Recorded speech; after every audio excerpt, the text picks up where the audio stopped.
queries, and definitely you can unmute your this thing. Then we can discuss. Swati, you can start. Good evening, everyone. I welcome you all to our monthly scientific meeting. So this time we are having our scientific meet in the evening. And I request Dr. Arjun Khanna, Senior Consultant and HOD, Department of Pulmonology, Amrita Hospital, Faridabad, to start with the presentation. He's going to present the case. And I request Dr. Ankit Bhatia, Senior Consultant Pulmonologist, Max Vashali, and Dr. Ashok Grover, Senior Consultant Physician, Max Vashali, to kindly chair the case. I request Dr. Arjun to kindly start with the presentation. Thank you, Dr. Swati, and thank you, Pankaj sir, for giving me the opportunity to present. Just a minute, Dr. Ankit and Dr. Grover, your comments on that, and then we can start. Good evening, everyone. This is Dr. Ankit Bhatia. I would like to welcome dear Dr. Arjun Khanna sir. He is the head of department. He was at Amrita Hospital, Faridabad. He has left us recently, but I have just got to know that he's coming every week here. So any of you who might be interested in getting some advices from him, he is always available every week. I think the presentation is kind of looks very interesting from our point of view. Let's see how he proceeds from it. Welcome, Dr. Arjun Khanna. Grover sir, you can also sort of welcome or the topic. It is always a pleasure listening to the presentations of Arjun, and you see he always brings up certain important points which are important practice points, and everybody who is a practicing physician or a chest physician, I think, takes a lot of clues from his presentations. And since he was already here in East Delhi, though he has gone to Amrita, but I think he still is available for all the things, as Ankit has already said. So I think we can have discussions once he has made his presentations. So let Dr. Arjun to start the presentation. Right. Thank you, sir. Thank you, Grover sir. Thank you, Ankit, for having me. Thank you, Pankaj sir, always. You can take me out of East Delhi, but you can never take East Delhi out of me. It's a part and parcel of what or whoever I am. And it's always a pleasure to do anything with EDPA. Such a pleasant, group of everyone knows each other so well. And it's always great to be here. So a very interesting case. Not something very, not something very rare, not something that you would not see ever in your lives.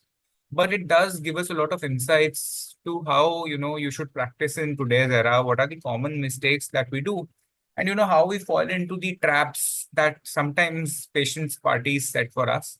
So this is the case of a cavitatory lung lesion. And, tissue is always an issue. Any pulmonologist in today's era, any physician, any gastroenterologist, anyone, who works with an organ which is sampleable, I think in today's era, there is no role whatsoever of empiricism. And whatever you can do to establish a diagnosis, you must establish a diagnosis. So this was a 64-year-old gentleman who came to our OPD last year, May 2023, terrible breathlessness. He was breathless even on walking around from the OPD counter to my chamber. Worsening cough for the last 1 month or so, loss of appetite, weight loss for 1 month, fever up to 101 almost every day for the last 1 month, dull aching right-sided chest pain for the last 7 days. Now, this guy was having fever, weight loss, cough, whatever he was having was there for the last 1 month. He was doing okay with it, but he was terrified of the chest pain. This right-sided chest pain that was there, it was a gnawing kind of a chest pain, and he said it was killing him. It was so sharp that it was the chest pain that was bothering him. And last 2-3 days, the breathlessness got so bad that he was getting up all night. He was not able to lie down. So there was a lot of autopnea last 2-3 days. No history of hemopsis, not much of expectoration. And this was, what he presented to our OPD with. he, on reviewing his history, he had been a smoker all his life, ever since childhood, a huge, large smoking index of around 800, a retired office desk job. And after his office desk job, after he had retired, he had opened a kind of a distribution firm for cements and bricks, and a contractor kind of a person, and fairly well to do. Past history, there was he's a known case of COPD for the last 6 years, and he has been on inhalers, SOS, and nebulized bronchodilators. Also, there is this history of uncontrolled diabetes. HbA1c was 12.5 for the last many years, and he was non-compliant to his diabetes. And last 10 years he's been on treatment for diabetes, prescribed insulin multiple times, but not compliant and did not want to start any of that. Multiple ER visits for COPD acute exacerbation, but very, very difficult family, never admitted because they were never willing for admission. But this was the first time they had come to our OPD. So this was his background illness. So, this is the X-ray that this gentleman was carrying. He was quite breathless, 90% saturation on room air. There was no clubbing, no pedal edema, no palpable lymph nodes in the cervical region or in the axillary region. Chest auscultation, he had diffuse bilateral polyphonic wheeze, very classic of an obstructive airway disease. There were no murmurs. A chest X-ray was done, which was classic COPD. A lot of bronchovascular markings were prominent, large lungs, and you can see a large right upper zone, thick-walled cavity over here, which I'm trying to point out. So this was a big cavity. This was a patient who has been a smoker all his life. There is this history of fever for the last 1 month. So the underlying diagnosis was COPD, that is the baseline diagnosis, with an acute exacerbation with a right upper lobe cavity. Keeping in mind the history, TB number 1, because he's a diabetic, he's a smoker. Any smoker, the chances of pulmonary tuberculosis become 3 times more than that of general population. And because of the uncontrolled diabetes, fever, weight loss, TB is number 1 diagnosis here. Number 2 diagnosis would obviously some kind of a fungal cavity. HbA1c is 12 plus, so this could very well be mucor. This could be invasive aspergillosis. This could be any of the other fancy fungal infections that can be very commonly seen in these patients. And of course, this guy has been a smoker all his life. He has been a heavy smoker all his life. And of course, there's a cavity on the background of COPD. So obviously, malignancy is always a differential diagnosis that should be kept in his mind. But because of the history of fever, the first differential that would come to any person's mind would be some kind of an infective process. And we agree that tuberculosis or a fungal infection, probably even bacterial infections, although unlikely, because the bacteria which cause cavities in lungs, bacteria such as staph or Klebsiella, would have more of an acute presentation and the patient would not linger around for more than a month or so. However, they can even be considered as differential diagnosis. So these were the differentials that we kept at this point in time. So the first thing that when this kind of a cavity comes to you, you do a CT scan for a patient. So a CT chest was done. We did not want to waste time do a CECT, but we went ahead and did a contrast less or a HRCT to look at the lung parenchyma. And the report was, you can see this fantastic cavity over here. It is a fairly thick-walled cavity. It is in the right upper lobe. This was a 5.6 into a 5 centimeter cavity associated with pleural thickening. You can appreciate it is communicating very well with the pleura. There is a thickening of the pleura associated with it. Also, if you look at the lung parenchyma carefully, you can see that there is a lot of tree in bud nodular opacities over here. And whenever the word tree in bud is mentioned, the first differential that everyone jumps, is tuberculosis. Now, tree in bud infiltrates just tell us that, the airway, the infection is spreading along the airways. Tree in bud can be seen in TB, can be seen in fungal infections, can be seen in bacterial infections, can be seen in follicular bronchiolitis, which is very commonly seen in patients with RA, can be seen in a plethora of connective tissue diseases. So the word tree in bud does not mean tuberculosis. It just means that whatever is the pathology is spreading along the airways. So Based on this, again, the radiologist told us that the differentials could be TB. This could be fungus. The number one differential that was kept here was tuberculosis. Of course, fungus. And third, obviously, malignancy. But on a CT chest, when they do a CT chest, we ask them to do a rib reconstruction. They could not see any metastatic lesions in the rib. They could not appreciate, any large mediastinal lymphadenopathy, any cervical or axillary lymphadenopathy. And this is a very good practice, that anywhere where they are doing a CT chest, they always should include the liver and the suprarenal glands in these cuts, because the liver and the suprarenal glands are the most common sites of metastasis of CA lung. And it is a very common practice in pulmonary medicine that, we would not consider the CT scan to be a complete CT unless the liver cuts and suprarenal cuts have been given to us. But this was done. There were no liver metastasis. There were no suprarenal metastasis. So even at this point in time, the number one differentials that we had kept for our patient, history of weight loss, fever, cough, breathlessness, history of smoking, tree in bud appearance on the CT scan along with a thick walled cavity, it was all pointing towards tuberculosis at this point in time. The patient then went back. We had advised a bronchoscopy because he was not bringing out too much of sputum. So it's like, I always say whenever you advise some kind of an investigation to a patient, they would always go for second or third opinion. So they went somewhere else. And the patient was started on empirical ATT based on the clinico-radiological picture, because, they said that he was not able to bring out any ball for sputum, or, he was not able to bring out any sputum for evaluation. So someone started him on empirical ATT. He took ATT for 5 days and he realized it was not a very pleasant medicine. So on day 5 of starting the ATT, he stopped the ATT himself and finally came back to us and said that, okay, I'm ready to undergo a bronchoscopy with BAL. Now, since day one, because the family was an itchy family, very difficult people, we could see files that he was carrying. Every top physician and diabetologist that I know, I could see the prescriptions there. But he was still not taking any of the anti-diabetic medications, was still hell-bent on taking Baba Ramdev Dawai for his diabetes, because, अंग्रेजी दवाइयों की तो आदत लग जाती है, and, kidney खराब हो जाते हैं, same, the kind of things that we see in our practice every day. He had gone to the emergency ER for acute exacerbation of COPD at least more than 20 times in the last 1 year. 20 lamas he was carrying from all different hospitals of East Delhi. So, it was a itchy kind of a family. And before doing their bronchoscopy with lavage, normally we don't really do a pre-anesthetic checkup for patients, for a BAL. If we are doing a larger procedure, we would do it. But for this particular family, we went ahead.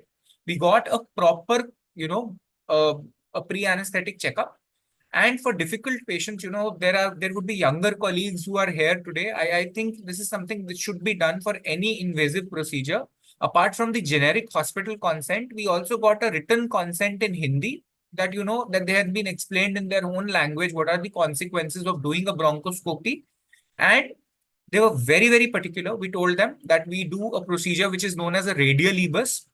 And, we can actually go in. This is not the convex probe EBUS where we sample mediastinal lymph nodes. We can actually go inside the cavity of the lung, try to kind of screen the cavity in the lung with the radial probe ultrasound, and take a biopsy from the wall of the cavity. Or, kind of whenever, because the basic principle is whenever you're doing a procedure, if you're giving the patient anesthesia, if you're subjecting him to a procedure, please don't come out with a negative procedure. So try to do as many things as you want to do in a single setting. So the family gave us a consent only for BAL, and they said that you're not allowed to do any other kind of a procedure which can be life-threatening for the patient. Fair enough. At this point in time, the patient also went to Sir Gangaram Hospital, where again, the possibility of doing a CT-guided biopsy from the cavitary wall versus a bronchoscopy was again entertained. However, the family wanted to get a bronchoalveolar lavage done. So after, giving him a course of IV antibiotics, he was again not admitted, kept on getting treated at home with nebulization IV antibiotic, came to us 5 days after that. He was much better after the exacerbation had settled a little bit. We did a bronchoscopy, normal bilateral airways. There were thick purulent secretions more on the right side. BAL or bronchial washings were taken. Radial EBUS guided TBLV was planned, but we could not attempt it as the family did not give us any consent for doing a biopsy. However, when we did probe the radial, there was no problem in putting in the radial probe. So we did put in the radial probe and we could appreciate the cavity wall beautifully. Had they given us the permission to biopsy, we would have done the biopsy. But because of the family issues, only a bronchoscopy and bronchial washings were done. The BAL report, we were very sure that by the evening we would see AFB positive, gene expert positive, and we would have the diagnosis. However, the microbiological testing, which in our institute, we get the report in 2 hours for TB, the biofire for bacteria, and the fungal stains were all negative. Gene expert was negative. The cytology, which we get in 2 to 3 hours, was negative for malignancy. Gram stain showed plenty of gram-negative cocobacilli. For 5 days, there was suspense, there was radio silence because we did not know what we were dealing with. All our 3 common differential diagnoses of fungus, TB, and malignancy, all the 3 possible differential diagnoses, the first 5 days of investigation, we did not have anything in hand. And whenever you have itchy patients, this is Murphy's law. Whatever can go wrong will go wrong. So, the kind of people who keep pestering you, kya aaya, report mein kya aaya. For 5 days, there was nothing in the report that, we could tell them. And they would make me talk to all these kind of relatives, distant relative doctors, and, basically very, very difficult people.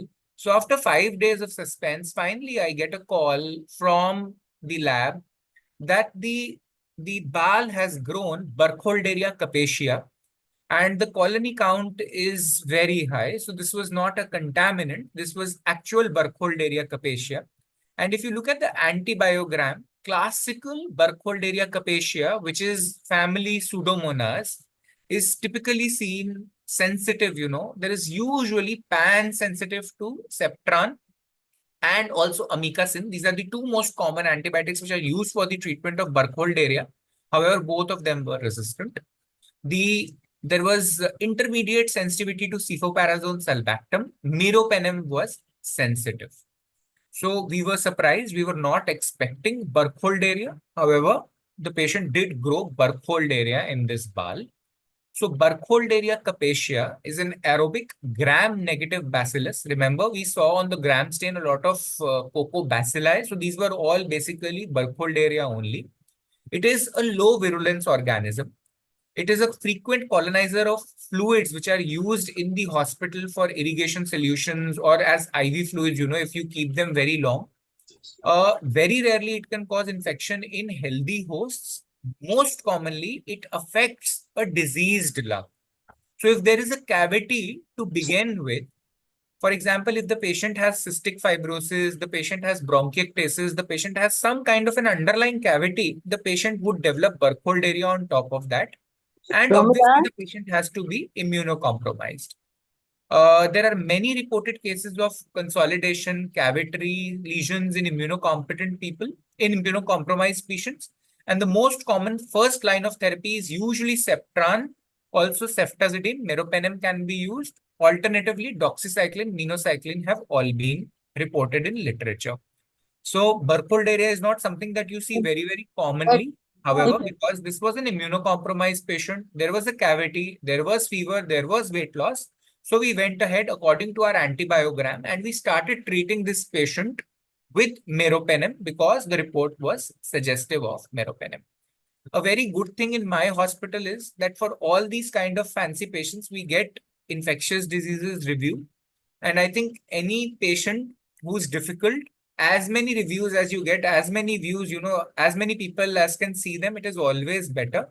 So we went ahead and we made the ID guy see him. We have a fairly good, a very sensible infectious disease person with us. And he saw that this was Burkholderia and he advised injection meropenem 1 gram IV every 8th hourly. And the course that is classically given for Burkholderia is 14 to 21 days. And we told them that we are going to start you on IV meropenem. They were obviously not willing to take it in the hospital. So we'll send you home and you start the IV meropenem. And this guy started on IV meropenem. So after around 2 weeks of this therapy, the patient came back to me in the OPD very happy because the fever had subsided. the cough had subsided. And, at this time, because he was also seeing Vijay Arora sir, and at this time, me and the ID guy, and for the first time in life, he had finally listened to someone and he was taking insulin as per advice of sir. And at this time, we told him, thankfully, in my records, if you see, I have written here, after 3 weeks, if we do a PET CT or a HRCT after 3 weeks, we may require workup for a malignancy if the cavity doesn't subside. Now, when we saw the literature regarding Burkhold area, a very important point that I told you was that Burkhold area usually will not cause primary lung infection if the lung is not diseased otherwise. So there was this history of smoking, heavy history of smoking. Although the primary BAL cytology for malignant cells was negative, what was coming to our mind again and again was that this patient had a very severe right-sided chest pain with which he had come to us. He said that this point in time, although the fever was better, the chest pain was persisting. And any point in time, a smoker, when they come to you, please always rule out, even if you've got an infective cause of the cavity, please always rule out that there is some other secondary pathology which is not being missed. So I've written in my notes here that the chest pain is persisting and it has increased from last Sunday. And this guy had come to me with chest pain again, worsening chest pain this time. And because 2 weeks of IV meropenem had been done, we did a CT chest for him. We repeated the CT chest. And the report was, as compared to the CT chest that was done in May 2023, there is minimal decrease in the size of the cavity. Now, at this point in time, we again counseled them that, okay, fine, the fever has gone down, the cavity size is coming down, but the chest pain is worsening. We are still not very happy. We know that there is Burkhold area, but we are still scared that there can be a secondary pathology at this point in time. We again went, and took the ID referral at this point in time again, because the guy had been given 3 weeks of IV meropenem. And despite giving the IV meropenem, the main concern was chest pain again. So because the chest pain was not subsiding, the ID guy worked him up again, counseled them, and they said that this time we are going to start you on ceftazidime avibactam, because he showed us reports wherein Burkhold area had been treated successfully with ceftazidime avibactam. And he said that we are going to treat you with this particular antibiotic for 2 to 3 weeks and repeat your CT again. So this guy took 3 weeks of meropenem, and now he was started on a combination of ceftazidime and avibactam. Because the chest pain was not going away, even at the end of 3 weeks of ceftazidime avibactam, he has now, mind you, completed 6 weeks of IV therapy, 3 weeks of meropenem, 3 weeks of ceftazidime avibactam. He finally agreed and underwent a PET CT.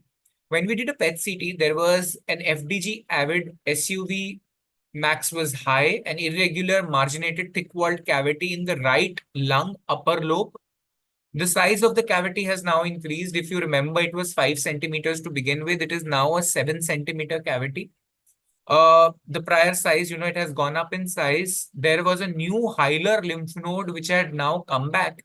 And if you can see the CT chest, you can see that the bronchiolitis, or the so-called tree in bud, has now gone up significantly.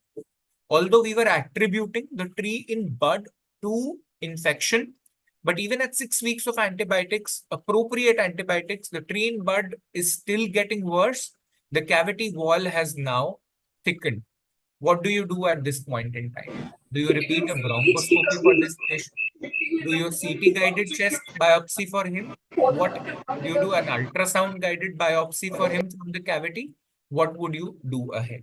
Now, these are the kind of patients, whenever you do anything for them, they would go to different 10 places and ask for opinions. So the first thing that we told them now was that we would want to do a CT guided biopsy for you. And, this is because of the underlying precarious history, because of severe COPD, it is going to be a safer option for you. However, they took multiple opinions from various places in Delhi, and somehow someone told them that the best treatment for any cavity is surgical resection of a cavity. So you should go ahead and do a surgical resection of the cavity and not do a CT guided biopsy. He underwent a surgery at one of the largest centers in Delhi NCR, a resection surgery of the lung cavity, and a right upper lobe lobectomy with ipsilateral lymph node dissection was done. The surgical specimen was sent for frozen section and the sample revealed squamous cell carcinoma. So apart from the Burkhold area, there was a squamous cell carcinoma over there. But the story doesn't end here. He was advised a very simple investigation that was a CT guided lung biopsy or an ultrasound guided lung biopsy, of which the morbidity is exceedingly low.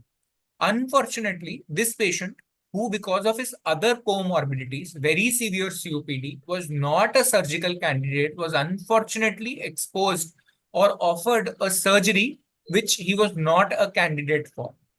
So he underwent this surgery, very stormy post-operative course with 3 weeks of hospitalizations on and off the ventilator multiple times.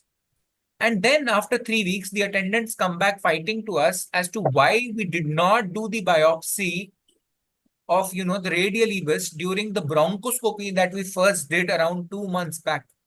By the grace of God, we had everything written down. And I think this is the most important message that I want to give today, that, we had taken double consent and it was written in their own language that we would not want to do any other procedure except a bronchoscopy and lavage, and we don't want to do a guided sampling or a biopsy of this. So what are the things that we could have done better? I think rather than going in for a bronchoscopy on the first presentation, maybe, this is this bias that we have, at least I have as a pulmonologist, that I would want to scope a cavity. Maybe if we would have done a CT guided biopsy on first go, we might have got the diagnosis of squamous cell carcinoma, but we would have definitely missed out Burkhold area at that time. That was a diagnosis that could have only been made on the lavage sample. We missed out on doing a PET CT during the initial evaluation. I think on step 1, when the patient is giving history of chest pain, when the patient has been a heavy smoker all their lives, rather than doing a CT chest, it saves time, if not money, to do a PET CT during the first upfront presentation. Things we did well were that everything was very well documented and it was countersigned by the attendant. Now, because they could not find fault with us, they came again after 2 weeks saying that Dr. Saab, जिन्होंने ATT शुरू करी थी empirically, and mind you, this was a friendly physician who lived in their own society. Can we go ahead and sue this doctor because he started ATT without, actually confirming the diagnosis of tuberculosis? That is how difficult patients are, They want to now sue everyone and they would not, want to do anything from their end. So our excuses were, procedure safety. We had given them a negative consent. We had told them that if we are doing a biopsy, something may go wrong. Maybe we were too proactive with our negative counseling. But, we had a diagnosis of Burkhold area and we kept sitting on the diagnosis of Burkhold area for 6 weeks when the patient's chest pain was persisting. We should have done something proactively at that time. There were multiple favoring risk factors, severe emphysema is a risk factor for development of lung cancer, and uncontrolled diabetes is a risk factor for development of a lot of infectious lung complications. So, there were these risk factors that were confounding and confusing us. There was this response to initial therapy, then the fever had subsided, the cavity wall had subsided after 2-3 weeks of meropenem. So we thought we were on the right track. And of course, the most important issue here was a very, very itchy family who was not agreeing to anything and then questioning whatever you are doing. And these 6 weeks of, treating these patients, I saw papers of almost every pulmonologist that I know from Delhi NCR. So I think the take-home messages that come from this case are that consider upfront tissue sampling in high-risk patients. If the patient refuses anything, please write it down in your notes and countersign it with your patients. Always address the possibility of dual pathology. Just because someone grows tuberculosis in one cavity does not mean that the patient cannot have squamous cell carcinoma in the same cavity. Just because, we recently had a patient where the BAL sample revealed AFB positive along with mucor, along with MDR Klebsiella. So, there can be patients with dual, triple pathologies So whenever you are doing a sampling, whenever you are doing a procedure, try to do a more comprehensive procedure so that, during the same bronchoscopy setting, you can do a lavage, you can do a lymph node sampling, you can do a biopsy. Utility of PET is very, very important. I think PET is not just limited to patients with known malignancies. Wherever malignancy is a differential diagnosis, wherever upfront the diagnosis is not clear, I think it makes a lot of sense to do PET CTs. The biggest advantage of doing a PET CT is sometimes in moribund and precarious patients, it gives you an accessory site of biopsy. For example, if there is a cervical lymph node or an axillary lymph node, which is easily amenable to an ultrasound guided biopsy, it makes your life easier and you don't have to do a heroic bronchoscopy at that time. Plan early and timely follow-up and investigations. Don't keep sitting on reports like we did that Burkholderia तो आ ही गया है, कोई बात नहीं, एक हफ्ता और try करके देख लेते हैं. So I think we should avoid doing that because, patients at the end of it are going to fight whether you do things or you don't do things. And I think the most important take-home point of today's meeting, today's presentation is there is no role of empirical ATT in today's era. Come what may, no matter how, tempting the clinical history is, the guy is a diabetic, for heaven's sake, smoking, someone who has fever, weight loss for 1 month, with a cavity on the chest X-ray, all of us would be tempted to start empirical ATT in today's era. But I think none of us should do that. So, 3 major doctors who had seen this patient, me, the surgeon who did the surgery, and the poor neighbor physician who started the empirical ATT, they have not said anything to me or the surgeon who did the surgery, but they're still after the life of the poor doctor who started the empirical ATT, although he had given, in goodwill, and they had only taken the ATT for 5 days. But that is how people are in today's era. So I think we need to learn from our mistakes. And thank you for your patient hearing. If there are any questions, I'll be very happy to take them. Dr. Arjun, I think your case has been very well worked up. And of course, you have done a lot of introspection also when you are making the final points, take home messages. But yes, I think that gone are the days when we used to think about empirical ATT. And I'm sure that people who are attending this meeting, I don't think any one of us is practicing this particular thing. Also, I think gone are the days when if we find one, let's say, diagnosis, and if a patient has got more than one risk factors, then one should be looking for, and particularly if you have a gut feeling that this patient might be having a malignancy, it is very important that you rule it out. So I think in the last, when you said that we missed doing the PET scan in the beginning, that is, I think, most important, let's say, turning which was missed. Also, I sometimes, I was thinking that the person who advised the CT-guided FNAC in Gangaram, you said, so that call was also a very, very important call. I mean, that could have possibly given the diagnosis. And now we know that all these kind of rare infections, they are also seen in immunocompromised individuals, and this patient had more than one immunocompromised states, which was, kind of responsible. But yes, I think all credit to you that you did go along the journey of this patient. I think must be a harrowing time because such patients, they really trouble you a lot. But well, I think very well presented case. Let's hear from the audience. Ankit, your comments? Thank you, Arjun sir. It was nicely presented case. Few things that I would like to just mention. I think we had a similar case 2 months back. We even published it. It was a similar case of right upper lobe cavity, and it grew something like not Burkholderia, but I think something else. But what we did was we did a PET scan early on, and then we caught 2 things. One was a pulmonary embolism in a PET scan causing a cavity, and second was a parathyroid adenoma. And the parathyroid adenoma was causing the embolism, and embolism was causing the cavity. So I think even in our setup, we get similar cases, and I think if we get a thick walled cavity, I think the first investigation that we try to do is a PET scan.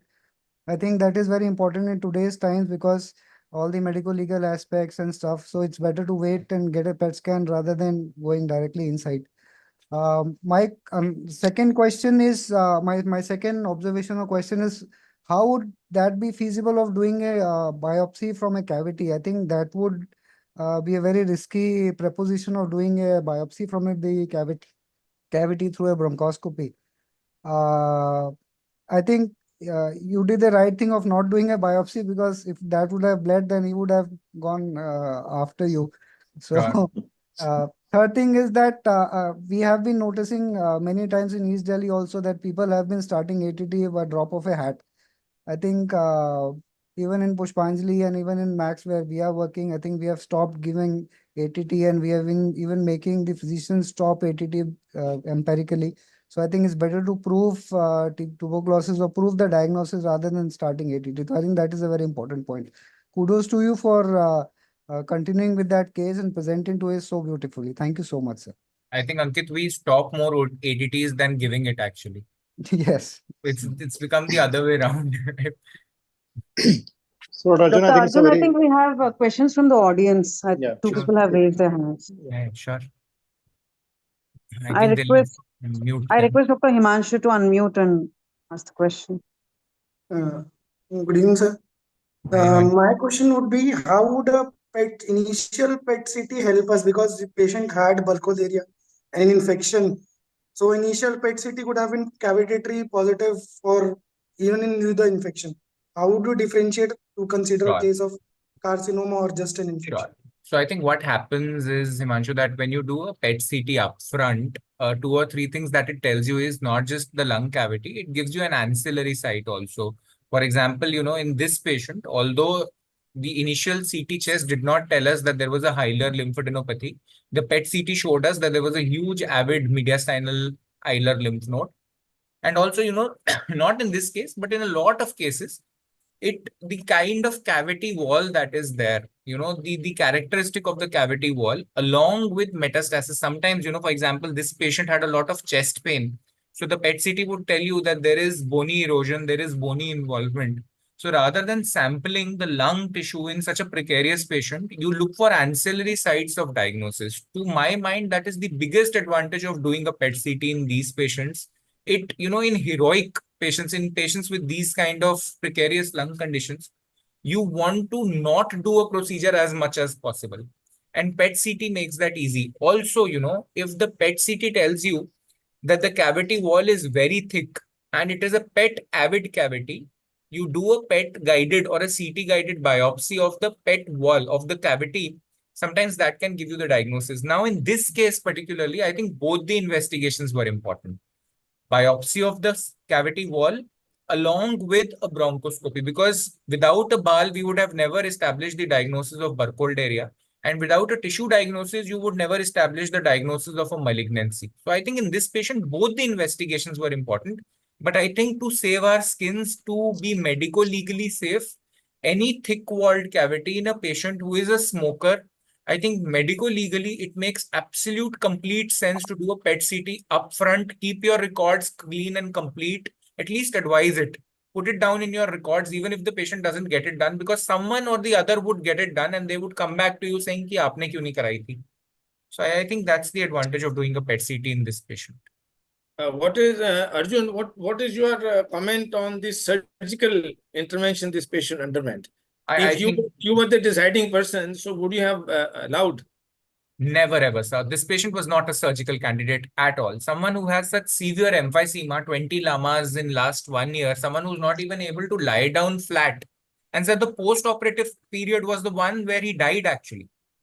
He did not he succumbed after the surgery. 3 weeks he was in the hospital. They finally got him lama home, removed the tube at home. And so I think surgery was the most terrible mistake that was done here. He was not a surgical candidate at all. The PET CT cavity that was there was such a fantastic thick-walled cavity. The CT, the radiologist was absolutely certain they would put in a needle, do a CT-guided biopsy and give us the diagnosis. But I don't know, sir, why the surgery was done. And I was absolutely against it. And I think what I see from the CT scan, the cavity was completely communicating with a major bronchus. So I think that was a red flag of not doing a surgery. If the cavity is rapidly Absolutely. communicating with a bronchus, I think that would make the post-operative event status very, very bad.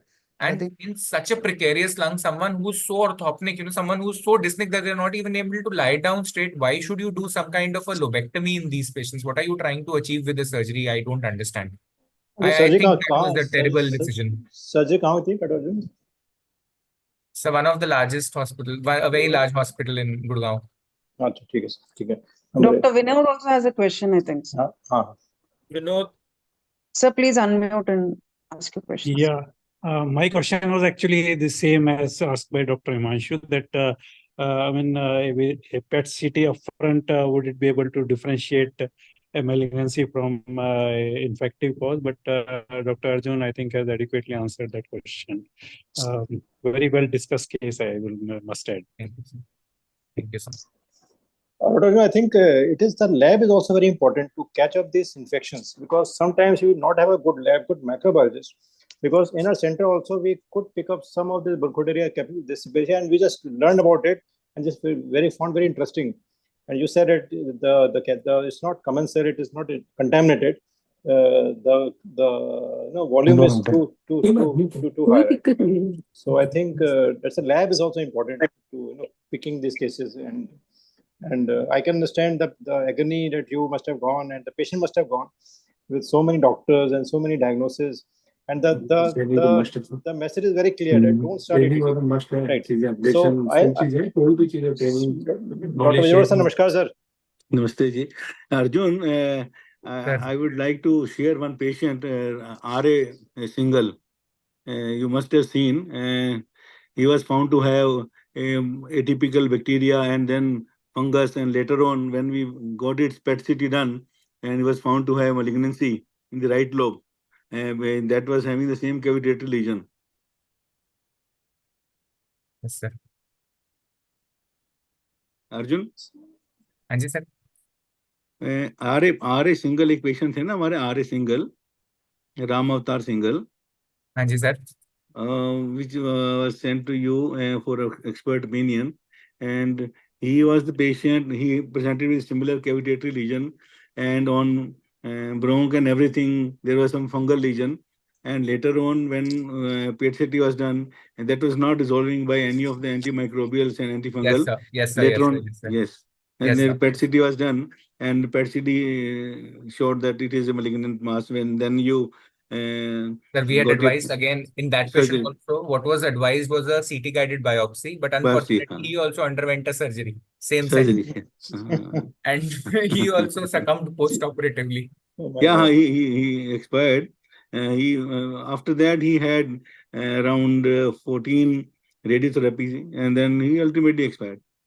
So वो पता नहीं surgery सबकी बहुत जल्दी हो जाती है आजकल.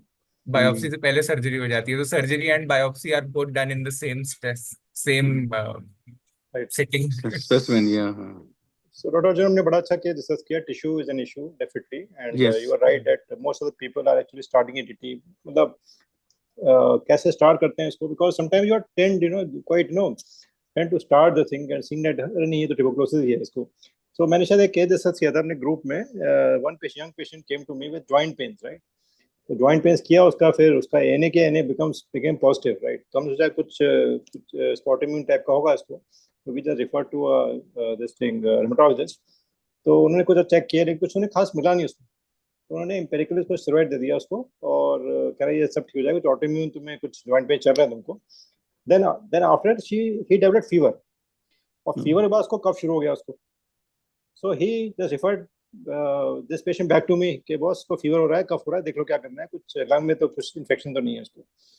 तो मेरे पास आया उसको, तो फिर मैंने कहा चलो सीटी कर लेते हैं उसका. तो सीटी किया तो उसमें नेक्रोटाइजिंग लिम्फेडेनोपैथी आ गई.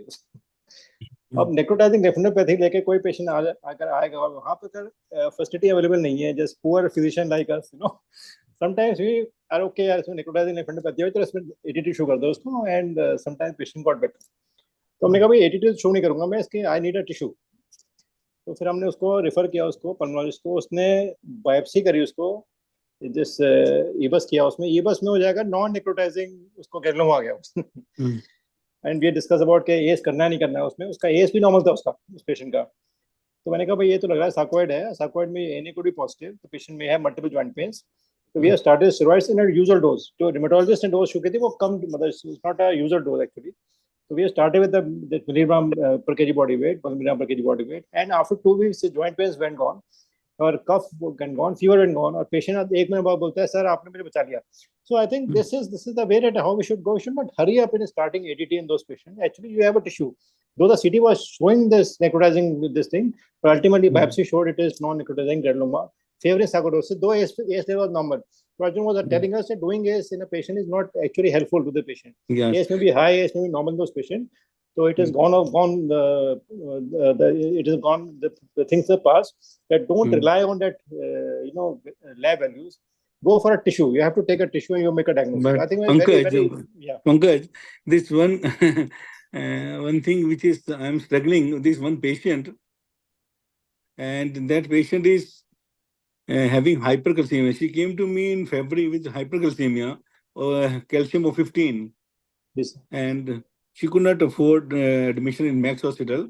Then I requested one of my friends in St. Stephen. She was admitted there. All sort of investigation was done. She came back, but they didn't do any biopsy. And ACE was normal there. We did a bone marrow biopsy. Protein electrophoresis was normal. PTH was normal. Vitamin D is normal. And protein electrophoresis with IF is normal. Beta-2 microglobulin mildly raised. Kappa lambda raised, but ratio is normal. Yes. So we could not correct hypercalcemia, and ultimately biopsy में आया है epithelioid granuloma. Yes. अब epithelioid granuloma आया and उसका फिर हमने aspiration cytology में सब कुछ भेजा, repeated culture, AFB culture and gene expert, everything was negative. Yes. We didn't start ATT or anything else because repeated ACE level was also normal. This is patient recently came to me. We had consultation with 2 or 3 hematologists, and after seeing bone marrow, beta-2 and kappa lambda and everything, nothing was there. Ultimately, one day she again came to, वो कहीं और जाते नहीं, they came to me last week कि आप क्या करें doctor साहब. मैं जी कुछ नहीं करना, जोलेंड्रोनिक एसिड दे दो, अब कैल्शियम तो नीचे ले आते हैं आपका, और दूसरा है 24 आवर यूरिनरी प्रोटीन इलेक्ट्रोफोरेसिस कराओ. And 24 hour urinary protein electrophoresis showing ambient. अब बताओ, अब issue is issue. We had PET CT, and according to the PET CT, the most avid sites थी ना, वहीं से हमने biopsy की थी उनकी bone marrow की, and bone marrow biopsy was done twice at 2 different centers. So I think very interesting, case scenario. सबके पास cases होते हैं इस तरीके से. It's a forum that we can discuss all these cases. This is EDPA is all about, that we should discuss all these difficult cases at least. Dr. Arjun, I just wanted to discuss one case. That similar case, young patient, fever, 3 to 4 weeks. His wife is in staff in this MEMC, right? तो वहाँ पे दिखाया MEMC पे, वहाँ पे कुछ मजा नहीं आया, तो she came to me, right? Because हमारे मैक्स उसके पैनल में आता था. तो फिर वही हमने क्या, एक बार देख लेते हैं सब कुछ, सीटी चेस्ट डाउन, ठीक है, पीओ क्यों चल रहा है इसको. Meanwhile he had some vision problem, vision issues also, ठीक है. तो वो वहाँ पे गया, उसको वहाँ पे भी उसका वर्कअप हुआ, तो उसमें क्या था, एक सस्पेक्टेड यूवेटिस उसकी. तो हमने कहा भाई ये ऑटोइम्यून की फेवर ज्यादा जा रहा है इसको. तो उसका ऑटोइम्यून हमने वर्कअप किया, ऑटोइम्यून भी नेगेटिव था उसका. फिर मैं सीटी किया, सीटी में वही लिम्फ नोड्स आ गए थे दोबारा. तो हमने कहा इसमें टिश्यू निकालना पड़ेगा आपको. उसकी ब्रोंक हुई, अब ब्रोंक भी negative I was for sarcoid as well as tuberculosis. Now, in this case of PO with this lymph nodes with negative gene expert, then what would your options that in case में हम लोग empirical tissue कर सकते हैं, in view of case कोई uveitis भी हो रही है, उनको डाउट था थर्मोलॉजिस्ट को कि भाई इसमें होता है कि ये ट्यूबरकुलर uveitis हो उसको. नोड मेरे पास नहीं आ रहे हैं, फीवर चल रहा है इसको 3 to 4 weeks से, and we are at a stage because we don't have diagnosis in our hand despite of getting a tissue. Sir, so bronchoscopy and EBUS was done, or सिर्फ bronchoscopy was done? Both EBUS हुआ था. Sir I think अभी आज के जमाने में e-bus की negative report आने का कोई मतलब नहीं बनता है. When we do an EBUS we ensure that a negative report can not come. So we would do a mediastinal cryobiopsy, we would do multiple passes, we would do coring of the nodes.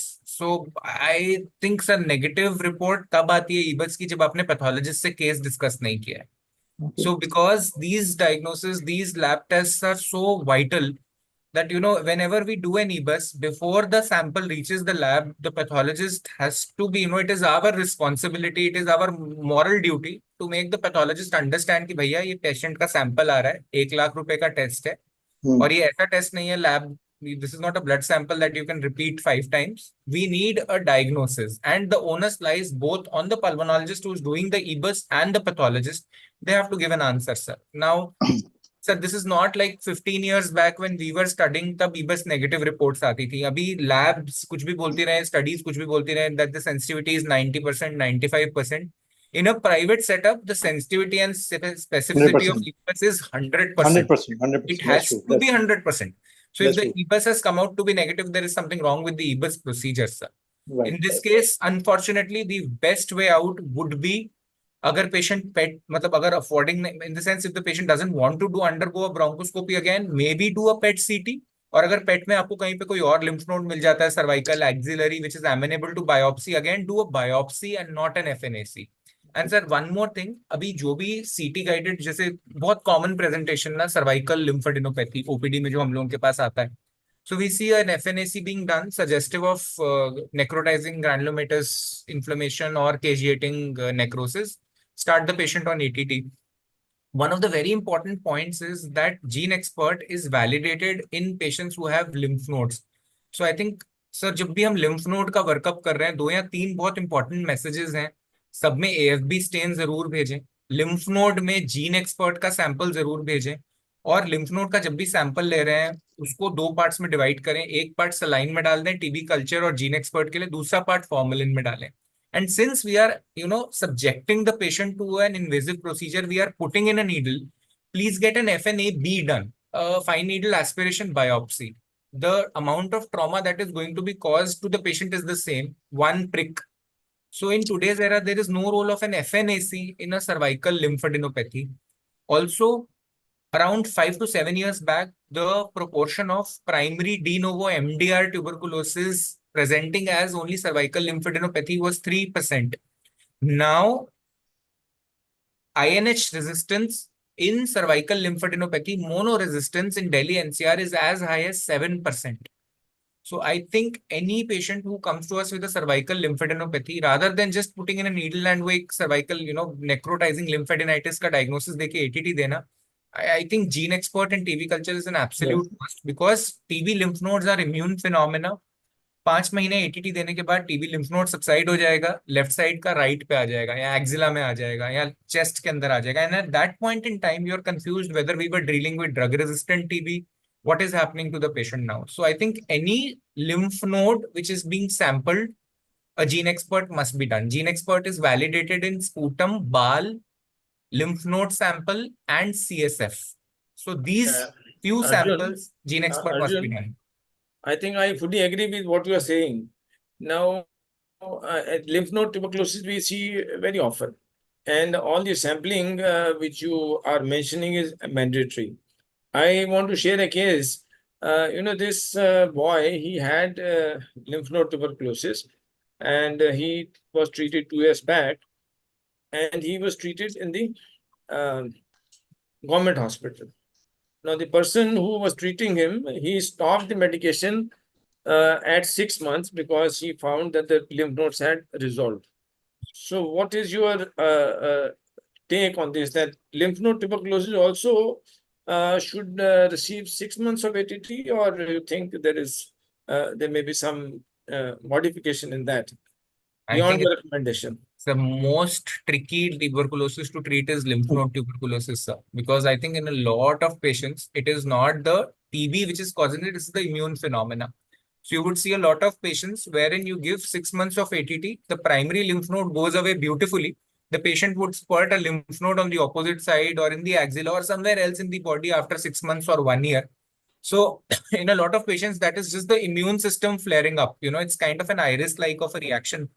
So in private practice, I always tend to overdo on ATT. I would always, especially in lymph node TB. So my kind of, markers would be, if to begin with, the lymph nodal state was very, if the burden of disease was very high, the patient had a lot of lymph nodes, multiple stations involved, the patient is immunocompromised, some amount of diabetes, an element of CKD, elderly patient, heart failure, I would always err on giving ATT for a longer period of time. In patients, How long?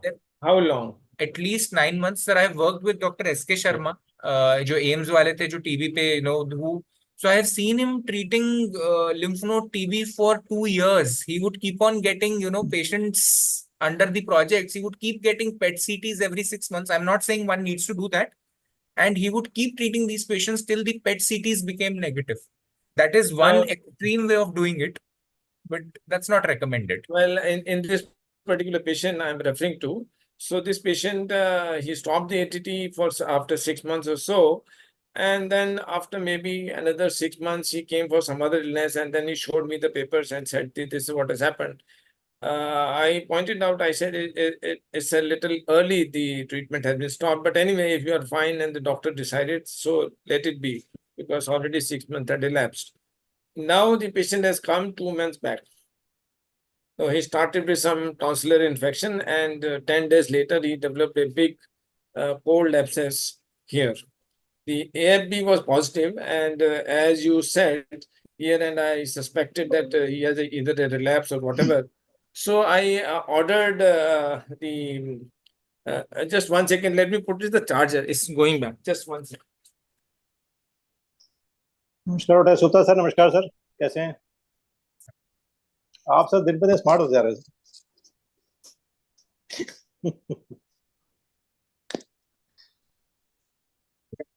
Now, what happened is that I ordered a FNAC again, and since the radiologist was very accommodating, so he did a core biopsy, and I had ordered a smear and culture also. Gene expert, of course, was there. So gene expert was rifampicin sensitive, and the patient, again, as usual, after the reports went to the primary doctor there, and he did mention that I was told something like this. And now, since the disease has come back, so who is responsible? So anyway, that was the altercation with him.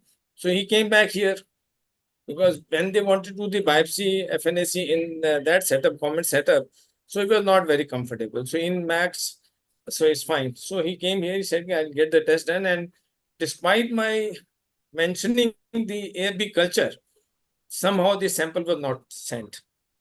And the clinician over there, he said, okay, I don't want to start ATT on you. I will wait for the AFB culture report to come. When on this side, patient is positive and patient is symptomatic, he has something big. So he comes back and says, is it wise to wait for 45 days? So how do you handle these cases? Not at all, sir. The patient warrants ATT. And in this patient, sir, I would not wait for the TB culture. I would do a line probe assay, a Haynes test immediately. If the sample is AFB positive, and even if the patient has gene expert rifampicin sensitive tuberculosis, same sitting, we would do a Haynes test, which is a line probe assay. So the beauty of a line probe assay is it is done in 2 parts. It can only be done for samples which are AFB positive, whether it is a bile sample, a sputum sample, or a lymph node aspirate, which is AFB positive. The beauty of an LPA is that it would give you the resistance patterns within 2 to 3 days. So Haynes test is of 2 types: primary, which would give you the first line, and then secondary, which is for the second line ATT. So for this patient who has already had 6 months of ATT done, I would do not only the MGIT, gold standard TB culture, but we would also send the Haynes test. And I don't agree with the physician who's saying that, you can wait for the TB culture. Even if you don't do the Haynes test, you need to start. If the patient is AFB positive, the patient has symptoms, the patient needs to be started on ATT. You can't wait for a culture for that. Absolutely right. Absolutely. I think Dr. Vinod Gupta has raised his hands. He wants to say something still. Yeah. I just a point of interest that this patient who had definitely poor lung functions was not a fit candidate for surgery. So anything else can be offered to such a patient? Theoretically, let us say. So if this patient, sir, if we do a CT-guided lung biopsy and it turns out to be a squamous cell carcinoma, so for this patient, the stage would be 3B. So for stage 3B squamous cell carcinoma, the treatment of choice would be chemo. So the patient would be started based on his general condition, the ECOG. The patient, this would be a candidate for platinum doublet. So he would be started on gemcitabine cisplatin doublet. Thank you. So I think it was a very interesting, a very enlightening case, Dr. Arjun. And हम लोग सब लोग गलतियां करते हैं, लेकिन गलतियों से सीख मिले ये important है, ताकि हमारे physicians, हमारे colleagues जो हैं इस चीज को accept करें, और वो गलतियां जो हम लोग कर रहे हैं routine में, I think we have Dr. Suraj Prakash, madam is there. Yes, ma'am. Madam आप अनम्यूट कर लो मैडम, आपके कुछ वर्ड्स ऑफ विजडम सुनना चाहते हैं सर। मैडम अनम्यूट कर लो। अनम्यूट कर लीजिए madam.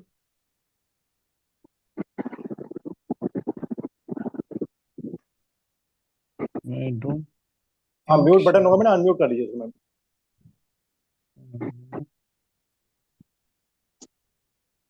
I can't find her. Unmute नहीं कर पा रही हैं। चलिए मीनवाइल मैम से बात होती है अगर। स्वाति आप फोन कर लो उनको, ठीक है मैडम को, ठीक है। So I think doctor Grover sir, हम लोगों ने लास्ट, डॉक्टर विजय सर आपकी परमिशन चाहूंगा, जो हमने when I took our this thing, तो हमने जो सोचा था कि मतलब हम लोग साल में कुछ अवार्ड देते हैं, कुछ नॉमिनेशन आते हैं, बट हमें लगा कि नहीं, हमें हर मीटिंग में कुछ ना कुछ अवार्ड देना है, बिकॉज हम लोग काफी अच्छा काम कर रहे हैं हर जगह, और बट हम लोग उसको शोकेस नहीं कर पाते हैं हम लोग को, और अगर हम कुछ अच्छा कर रहे हैं और हमें कुछ अवार्ड मिलता है तो it will be a motivation for other people to perform, right. तो मुझे लगता है कि ये ईयरली अफेयर नहीं होना चाहिए, मंथली अफेयर होना चाहिए, और आई थिंक दिस मीटिंग और मीटिंग हमारी हम लोग की ये वर्चुअल है। Hello ma'am. हाँ मैम। हेलो, नमस्कार जी ma'am. Good evening everybody. Good evening. Good evening. I'm new to this, this thing, the iPod. My grandson just presented it to me, so I don't know how to work it. I'm not tech savvy anyway, so it's okay. No, it was a very good discussion, and I'm glad I was able to hear all of you and see all of you, most of all. And of course, Arjun, after a long time. Hello, Arjun. Hello, ma'am. Good to see you, ma'am. Always a pleasure. Yes. How are you, ma'am? Yeah, I'm fine. Just doing well. I was just telling my son-in-law, I said, I'm a bit physically and socially disabled. So I want my students and colleagues to come and see me and say hello to me now and then, or phone me, so that I keep communicated with you, connected with you, and communicate with you. Very, very, very good discussion. Thank you. Thank you for having it online, so that I can participate. I nearly forgot, and then suddenly I remembered. I said, "Oh my God, it's 10 o'clock. It's 9:30." So जो हमारी madam monthly meetings होंगी वो भी अब online होंगी, and it is YouTube पे होंगे सब, तो उसमें कोई दिक्कत नहीं है। Arjun, I wanted to you know this thing, just make एक छोटा सा एक बना दो इसका brief case summary, so that we can publish in our news and views, so that ये सब लोगों को चला जाएगा। Well, actually publish these report these cases which you are presenting. They are very interesting. We used to keep a copy of these in our medicine department at Lady Harding. Used to have it, but that book is still there with all the details and signature and everything. So we can keep doing that. Actually, we can start off from there.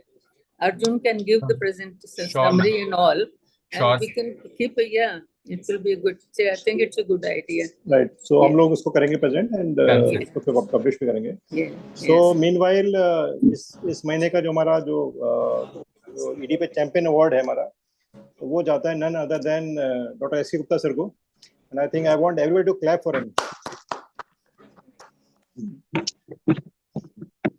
Doctor S के गुप्ता है, अभी recently उन्होंने represent किया था WHO में, world health organisation में, और एक आई थिंक बहुत बड़ा मूवमेंट है ये कि for colleague, for person, you know, वो रिप्रेजेंट कर रहा है वर्ल्ड हेल्थ ऑर्गेनाइजेशन में, उनको बुलाया जा रहा है to speak on something of interest for the community. Doctor Surya Kumar Prakash एक हमसे बोलते रहते हैं कि आप कुछ कम्युनिटी करो, and I think doctor sir आप कम्युनिटी के लिए बहुत कर रहे हो, आप फिटनेस कर रहे हैं आपने कोविड टाइम में काफी सबके साथ जो हम आपके डेली अपडेट्स आते थे उससे काफी हम एनलाइटन हुए हैं और आपने बुक भी निकाली थी, बट लेकिन वर्ल्ड हेल्थ ऑर्गेनाइजेशन जाना उसको एड्रेस करना, I think you could able to meet the member of parliament of this UK over there.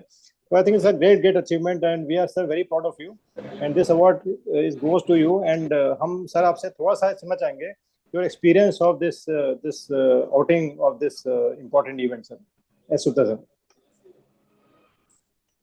दवाई यही चलेंगे सर. दवाई चलेंगे, इंजेक्शन लगवाना है. Yes sir, yes. Respected Dr. Saroj Prakash, Dr. Ashok Grover and all the seniors. Please It has been a really wonderful moment and I really feel honored. And मुझे इस बात का भी सौभाग्य है कि आप सबका आशीर्वाद मिला. और WHO में जाना अपने आप में बहुत बड़ी बात नहीं है, बस मैं जो मुझे आभास होता है वो ये होता है कि वहाँ यहाँ पर जो हम बात करते हैं वो ऑपरेशनल मैनेजमेंट की बात करते हैं, स्पेसिफिक केसेस की बात करते हैं. जब हम WHO में जाते हैं तो वहां पर हम कम्युनिटी की बात करते हैं. यहाँ पर हम एक ट्यूबरक्लोसिस की बात करते हैं या एक मैलिग्नेंसी की बात करते हैं. वहां पर हम जो बात करते हैं वो सुपरबग की बात करते हैं. अगर ये जो somebody at the age of 79 years dies despite multiple antibiotics. We struggled a lot. We gave different antibiotics, but we could not see that sign. So what we were dealing with the superbug. That's where the WHO comes in. We want to find a way out to kill these organisms, even in those people who are immunocompromised. That's where we are working on. We are working on tuberculosis. Why should people die of this? And it was a pleasant surprise to meet the Indian Health Secretary, the Indian mission over there. When these ministers and secretaries go, we meet them here in India. They are short of time. They are here and there, but meet them over there. They have plenty of time and you can interact. And I raised a very pertinent question because the Indian Health Mission has made a program over there. They projected and showcased how India is doing and promoting physical health. How are we reaching the far off broken corner of every Indian city? And then came the issue of telemedicine. There I raised an issue that though you are promoting telemedicine, but there are a lot of shackles with the doctors.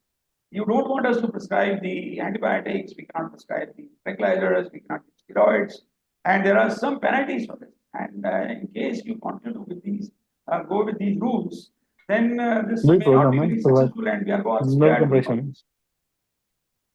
But to my surprise, among a gathering of so many international dignitaries, the Indian Health Secretary was very forward to coming and he said, Dr. Gupta, you kindly give me your card and please come and meet me in my office after some appointment.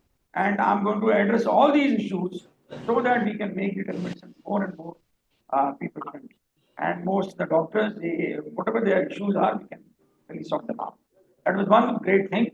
And the second day was, of course, same दवाई है colour लो ये लो neuro sir mute कर लो sir आपकी आवाज.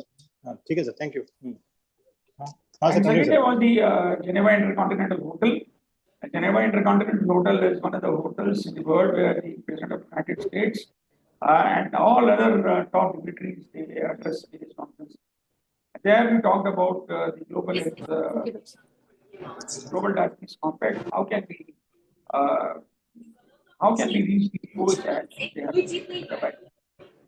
And a lot of dignitaries, not doctors, in fact, among the healthcare workers, we were very few. Most of the ministers, most of the policy makers, Asian Development Bank, investments, and a lot of innovators had come, and I was the honor to be one of the jury members who selected one of the new health commission. That was something which really which came to me as a surprise. And it was there that I was awarded this prize. And this I dedicated to the EDPA. I think you all can see it. I shared it. And then we happened to go to the United Nations LA.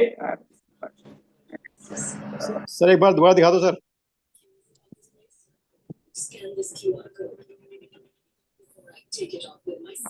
Sir हाँ sir बस थोड़ा clear कर दो बस. Clear नहीं है. हाँ, that's fine. तो ब्लड है, थोड़ा ब्लड आ रहा है। थोड़ा सा पीछे करिए। हल्का पीछे करो सर, थोड़ा सा। You have to I'll share a photo on the WhatsApp. हाँ, share the photo.